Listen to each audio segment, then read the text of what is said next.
was at home. The kinds of sacrifices and compromises you guys make every day in supporting your group. I want to thank you guys. Okay, so that support that keeps them going. That's the thing.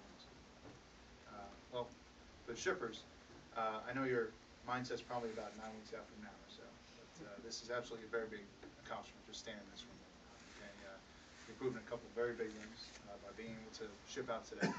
Number one, going through that hurry up and wait selection process that we have here at the MEPS, you've proven that you're both physically and mentally fit for military duty.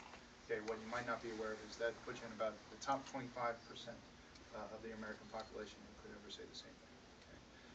But the most important factor is the fact that you guys had the personal courage to raise your hand and say you volunteer for military service. Okay? When you do that, you're actually putting yourself in about 0.7%, and that's of the population. That in and of itself, okay, that most important factor is something that I think you should congratulate on.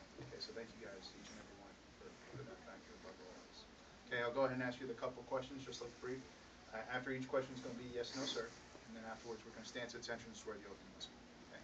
First question: have you been briefed on, and do you understand the Department of Defense applicant briefing on the separation policy, as well as the restrictions in personal conduct in the armed forces and USMC Articles 83, 85, and 86? Yes, sir. Yes, sir. Okay. Does anybody have any questions, reservations, or reluctance to enlist at this time? No, sir. Group, attention. Raise your right hands. Repeat after me. I state your full name. I, Eugene Onisic, Do solemnly swear. do solemnly swear That I will support and defend. that I will support and defend The Constitution of the United States. the Constitution of the United States Against all enemies. against all enemies, Foreign and domestic. foreign and domestic, That I will bear true faith. that I will bear true faith And allegiance to the same. and allegiance to the same, That I will obey the orders. and I will obey the orders Of the President of the United States. of the President of the United States And the orders of the officers. and the orders of the officers Appointed over me.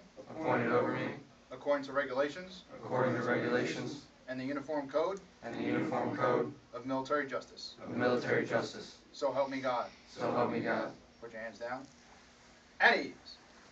All right, let's get a big round of applause for our newest youth on force.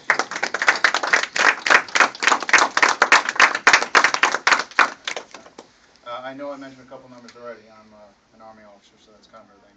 I would like to mention a statistic I think is pretty important at this point. Last count in the United States population, and I checked fairly recently, is about 314 million people. 314 million. If you count up all of the service branches, anybody in military status right now, okay, the 5 service branches: Army, Air Force, Navy, the Marines, and the Coast Guard, as well as all active duty, National Guard, reserves. Okay, anybody military today. Right now, it's about 2.3 million people. Okay, so that's 2.3 million out of 314 million people. That's less than 1%. Okay, that's that 0.7% I alluded to earlier. And being part of that group, you're going to find out after your training that people are going to treat you very differently. Okay, it's something I'm talking about out of personal experience, but very quickly, randomly, but fairly frequently, people are just going to come up to you. Okay, they're going to say, excuse me, sir, excuse me, Marine, stop me and try to shake your hand. Say, I just want to thank you for your service. Sometimes they say, thank you for doing what you do, so that I have freedom to do what I do. Okay, and they don't know the numbers like I know them, okay, like I research them, but they know inside that you are part of that elite group. You're part of that 0.7% that's out there defending our freedoms. So I'll impose upon you and take that honor. I'll be the first one today to say thank each and every one of you for your service to this country. Thank you. Now, fine young group I see in front of me today. How many of you guys, to your show of hands, is this going to be the first time on a plane trip today?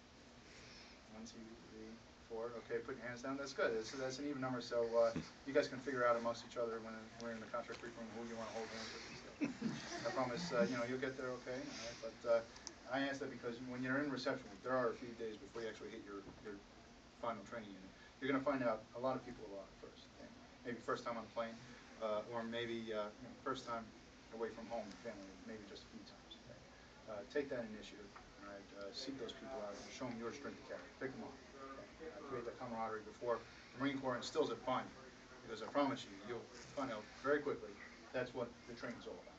Is to create that team, okay, that need for the team. But most importantly, too, and it sounds very strange at first, I understand, but try to have fun with it as much as you can.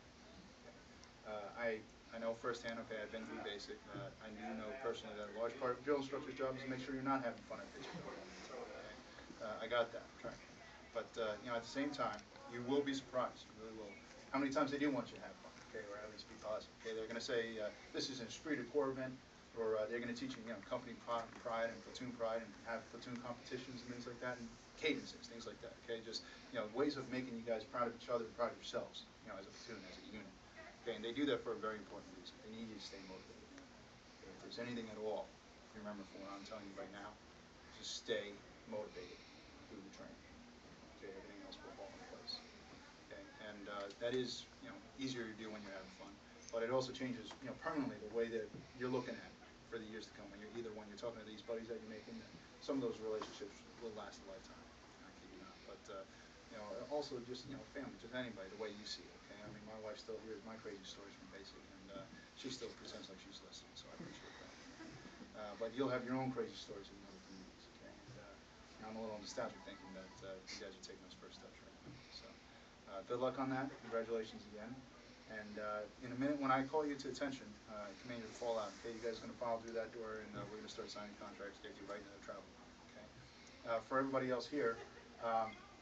After that travel brief, when they get in that shuttle going out to the airport, they might have a little bit of time before the plane takes off. Okay, I'm not personally aware of the schedule, but if you do want to go to the airport and hang out with them, you can feel free to do so. Okay, there's a USO area there that I would recommend. It's really nice, and it is outside of security checkpoint, so it's, I recommend go there. We just ask because it's outside security. We give them about 30-45 minutes before they have to get through the gate and get to the flight on time. Okay, for you recruits, okay. You are military service members from this point forward. Okay, that means you are personally accountable for your own physical locations starting now. So once you get to the airport, you need to check in, you need to check your bags in if you have any, and you have to find your gate first. Okay, then afterwards, if you alone or would like to check out the U.S. area or just the airport or want to meet with family there, go ahead and do so. Okay, just make sure you're heading to that gate 30-45 minutes prior. All right, do you have any questions? No, sir. All right, I will call you to attention. Command to fall out. And I will see you in room 130. Congratulations again. Group attention. Fall out.